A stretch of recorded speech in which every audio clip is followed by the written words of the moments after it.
नमस्कार, आप सभी का मैं बहुत बहुत स्वागत करता हूं आपके अपने YouTube चैनल एचएसजी गुरुकुल पर। आज से ठीक 4 दिन पहले हम लोग ने चर्चा करी थी कि पेट 2023 का विज्ञापन जारी होने वाला है।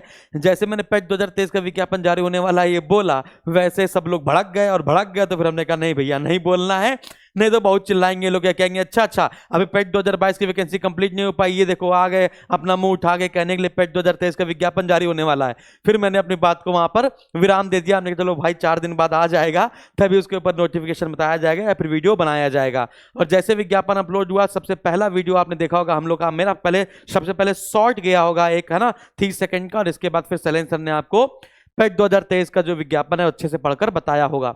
पाठ्यक्रम सर ने नहीं बताया था क्योंकि उनको पाठ्यक्रम नीचे दिखा नहीं था नोटिफिकेशन में। हमने भैया पाठ्यक्रम भी बता देते लगे हाथ और बैच भी बता देते फटाफट से। द्रोणाचार्य बैच 1 आया था यूपी ट्रिपल एससी पेट 2021 में। द्रोणाचार्य बैच 2 आया था पेट 2022 में। अब ये आएगा द्रोणाचार्य बैच 3। क्लियर है? तो ये द्रोणाचार्य बैच जो सीरीज है ना, वो लगातार कंटिन्यू रहेगी यूपी ट्रिपल एससी पेट वालों के लिए। और सबसे महत्वपूर्ण बात, सबसे ज्यादा महत्वपूर्ण बात है ना, जो मैं आपको बताने वाला हूं कि अगले 48 घंटे में जो द्रोणाचार्य बैच 3 खरीदने वाला है उसको सिर्फ ये बैच 199 का, यानी सिर्फ 199 रुपए का मिल जाएगा, है ना। वैलिडिटी रहेगी टिल एग्जाम तक, और उसमें कंप्लीट सिलेबस आपका कवर किया जाएगा। और आपको पता है कि हम लोगों से पढ़ डाला, इसका मतलब आपने यूपी ट्रिपल एससी पेट के तहत जो भी वैकेंसी आई उसका फॉर्म भर डाला। तो चलिए बिल्कुल देर नहीं करनी है, पाठ्यक्रम पे चर्चा करते हैं। तो पाठ्यक्रम में कोई बदलाव नहीं है। पेट 2022 दिया होगा आपने, पेट 2021 दिया होगा। तो जो नए विद्यार्थी हैं उनके मन में चल रहा होगा कि क्या है सिलेबस, क्या कोई बदलाव है? कोई बदलाव नहीं है, सेम टू सेम वही चीजें हैं। जैसे इतिहास की बात करें तो 5 नंबर का इतिहास आना है, फिर भारतीय राष्ट्रीय आंदोलन को अलग से रखा गया है। सिंपल सी बात है, कह सकते हैं कि सबसे ज्यादा तो इतिहास ही आ रहा है। तो सिंधु घाटी सभ्यता, वैदिक संस्कृति, गौतम बुद्ध, महावीर स्वामी, सम्राट अशोक, गुप्त वंश में सिर्फ 2 राजा, समुद्रगुप्त और चंद्रगुप्त द्वितीय, हर्षवर्धन, राजपूत काल, सल्तनत काल, मुगल साम्राज्य का पूरा पार्ट है, मराठा साम्राज्य है, ब्रिटिश साम्राज्य का अभ्युदय एवं प्रथम स्वतंत्रता संग्राम यानी 1857 की क्रांति, और ब्रिटिश राज्य का सामाजिक आर्थिक प्रभाव यानी रैयत वाली व्यवस्था, महल वाली व्यवस्था, और जो क्या नाम है, स्थायी बंदोबस्त प्रणाली है, उसके बारे में पढ़ना है। फिर भारतीय राष्ट्रीय आंदोलन को आपके 5 क्वेश्चन है, यानी कि 5 नंबर का है, तो 10 नंबर की आपकी इतिहास आएगी। भारतीय राष्ट्रीय आंदोलन को इसमें 5 नंबर अलग रखा गया है। तो कौन कौन सा है? स्वाधीनता आंदोलन के प्रारंभिक वर्ष, ये मान के चलिए कि आपको 1885 से लेकर 1950 तक का इतिहास यहाँ पर पढ़ना है। भारत छोड़ो आंदोलन, आजाद हिंद फौज, नेताजी सुभाष चंद्र बोस, विधायी संशोधन, ब्रिटिश इंडिया एक्ट यानी कि जो क्या नाम है, एक्ट है 1935 वाला। इसके बाद क्रांतिकारी आंदोलन, उग्र राष्ट्रवाद का उदय, स्वदेशी तथा सविनय अवज्ञा आंदोलन, महात्मा गांधी और अन्य नेताओं की भूमिका।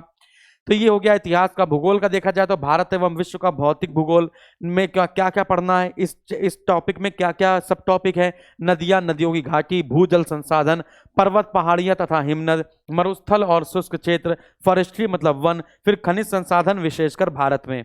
इसके बाद अक्षांश और देशांतर रेखा, कहीं पढ़ने लिखा होगा, हाँ, टाइम जोन, अक्षांश और देशांतर रेखा है। जलवायु तथा मौसम है। भारत और विश्व का राजनीतिक भूगोल है, यानी कौन सी सीमा कहाँ से टच करती है, ये सारी चीजें, कौन सी विश्व के जो राजधानी है वो कौन सी सीमा कहाँ पे स्पर्श करती है, वाली चीजें, और जनगणना।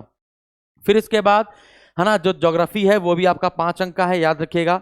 फिर इसके बाद आता है इंडियन इकोनॉमी। इंडियन इकोनॉमी में आपका भारतीय अर्थव्यवस्था में क्या है? योजना आयोग है, यानी पंचवर्षीय योजना है। फिर मिश्रित अर्थव्यवस्था, निजी और सार्वजनिक व्यवस्था क्या होती है 1991 के बाद, है ना, जो खुली अर्थव्यवस्था है उसके बारे में पढ़ना पड़ेगा। विभिन्न प्रकार की जो क्रांतियां हैं, बैंकों का राष्ट्रीयकरण और बैंकों का जो मर्जेशन है ना वो। इसके बाद 1991 में जो आर्थिक सुधार किए गए, एलपीजी नीति जो अपनाई गई, है ना। इसके बाद 2014 के बाद जो कृषि में सुधार किए गए, ढांचागत सुधार, इंफ्रास्ट्रक्चर में सुधार किया गया, लेबर में सुधार किया गया, इकोनॉमिक ग्रोथ की बात करनी है और जीएसटी की बात करनी है। तो फिर 5 नंबर का आपका क्या हो जाएगा? इकोनॉमी वाला पार्ट हो जाएगा। 5 नंबर का आपका इकोनॉमी वाला पार्ट हो जाएगा। फिर भारतीय संविधान एवं लोक प्रशासन की बात करें, इंडियन पॉलिटी की बात करें, तो सिंपल से टॉपिक है भारतीय संविधान की मुख्य विशेषताएं, है ना। तो संविधान की मुख्य विशेषताओं के बाद डीपीएसपी, फिर फंडामेंटल राइट्स एंड जो फंडामेंटल ड्यूटीज हैं, फिर संसदीय प्रणाली, फिर संघीय प्रणाली, केंद्र राज्य में संबंध, फिर इसके बाद सर्वोच्च न्यायालय, उच्च न्यायालय और जिला न्यायालय, जिला प्रशासन, इसके बाद पंचायती राज व्यवस्था। विज्ञान में वही फिजिक्स, केमिस्ट्री, बायोलॉजी वही नॉर्मल सा है ना। इसके बाद अंकगणित की बात की जाए तो अंकगणित में पूर्ण संख्या, भिन्न दशमलव, परसेंटेज, साधारणतीय अंकगणितीय समीकरण, वर्ग एवं वर्गमूल, घातांक एवं घात, फिर इसके बाद औसत। इसके बाद हिंदी की बात की जाए तो हिंदी कंप्लीट ही है, आप जानते हैं। संधि आ रही है, विलोम शब्द आए, पर्यायवाची हैं, वाक्यांशों के लिए एक शब्द है, लिंग है, समश्रुत भिन्नार्थक शब्द है, मुहावरे हैं, लोकोक्तियां हैं, सामान्य शुद्धियां हैं, लेखक एवं रचनाएं हैं, गद्य एवं पद्य की। अंग्रेजी की बात की जाए तो अंग्रेजी व्याकरण नॉर्मल सा एक सिनोनिम एंटोनिम पूछा जाता है और एक आपठित गद्यांश पूछा जाता है। इसका रीजनिंग में आपको पता है छोटा बड़ा छांटना पड़ता है, फिर इसके ऑर्डर एंड रैंकिंग है, ब्लड रिलेशन है, कैलेंडर घड़ी है ना, और इसके बाद कॉज एंड इफेक्ट है, कोडिंग डिकोडिंग है। इसके बाद आपका जो लॉजिकल रीजनिंग वाला पार्ट है वो वाला पार्ट है ना, इसी में आपका जो स्लोगन वगैरह वो सब आएगा। फिर आपका करंट अफेयर है ना, करंट अफेयर आपके 10 नंबर की आएगी, 10 नंबर की करंट अफेयर है ना। जनवरी से जून तक की करंट अफेयर मैं आपको 2-3 बार पढ़ा चुका हूं, इसी के आगे हम लोग को पढ़ लेनी है, बस इसके आगे कुछ नहीं है ना। रीजनिंग आपकी 5 नंबर की है, अंग्रेजी आपकी 5 नंबर की है, हिंदी आपकी 5 नंबर की है।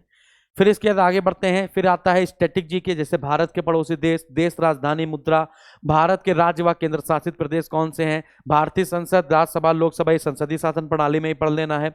राष्ट्रीय और अंतर्राष्ट्रीय दिवस कौन से हैं, विश्व के प्रमुख संगठन और उनके मुख्यालय, भारतीय पर्यटन स्थल, भारत की कला एवं संस्कृति, भारत एवं विश्व के एक प्रमुख खेल, भारतीय अनुसंधान संगठन, इसके प्रसिद्ध पुस्तकें और लेखक, पुरस्कार विजेता और जलवायु परिवर्तन एवं पर्यावरण। फिर इसके बाद 5 प्रश्न आपके आएंगे, 5 प्रश्न आपके आएंगे आपठित गद्यांश के, एक क्वेश्चन आपका 2 नंबर का होगा, तो याद रखना होगा, सॉरी 2 गद्यांश आपके आएंगे, 2 गद्यांश आपके आएंगे, यानी कि प्रत्येक पर 5-5 प्रश्न आएगा, तो एक प्रश्न 1 अंक का होगा, तो 2 गद्यांश हो गए आपके 10 नंबर के, तो आपठित गद्यांश और उसका विश्लेषण। इसका मैथ की बात की जाए तो ग्राफ की व्याख्या, इसके बाद तालिका की व्याख्या विश्लेषण, 2 ग्राफ आएंगे है ना, 5-5 प्रश्न उसमें होंगे, नहीं 10 क्वेश्चन आपके इसमें होंगे ग्राफ पर और 10 क्वेश्चन होंगे आपके तालिका की व्याख्या एवं विश्लेषण पर, ठीक है। फिर इसके बाद नॉर्मल सा है, एक चौथाई जो है 0.25, ये इसकी क्या है, निगेटिव मार्किंग है, तो कोई चेंज नहीं किया गया है, कोई भी चेंज नहीं किया गया है। तो अब आपको पूरे, अगर आपको पेट 2023 से निकलने वाली सभी वैकेंसी का फॉर्म भरना है भाइयों और बहनों, तो आपको कुछ नहीं करना है, आपको द्रोणाचार्य बैच अगले 48 घंटे के भीतर भीतर परचेस कर लेना है। एसएसजी गुरुकुल के ऐप में जाइए, द्रोणाचार्य बैच को कंप्लीट कर लीजिए या ले लीजिए, और इसकी जो क्लासेस हैं वो आपकी स्टार्ट होने वाली हैं बुधवार से, यानी कि आज है 1 तारीख और 3 अगस्त से द्रोणाचार्य बैच 3.0 आपका शुरू होने वाला है। और इसमें मैं ही आपको पढ़ाने वाला हूं, सलेन सर आपको पढ़ाने वाले हैं, मनोज सर आपको पढ़ाने वाले हैं, है ना, अमित सर आपको पढ़ाने वाले हैं, मतलब धुआं गाड़ देंगे, इतनी बात विश्वास को रखना है, ठीक है ना। बस 2 दिन के लिए ऑफर दे रहा हूं, इसके बाद कोई ऑफर नहीं है। बहुत बहुत धन्यवाद, थैंक यू वेरी मच। स्वस्थ रहें, मस्त रहें और व्यस्त रहें और पढ़ते रहें, है ना। गुस्साइए नहीं पेटेट देख के, लेकिन अब क्या किया जाए, इसी को देखकर हम लोग का जीवन कट रहा है। Thank you.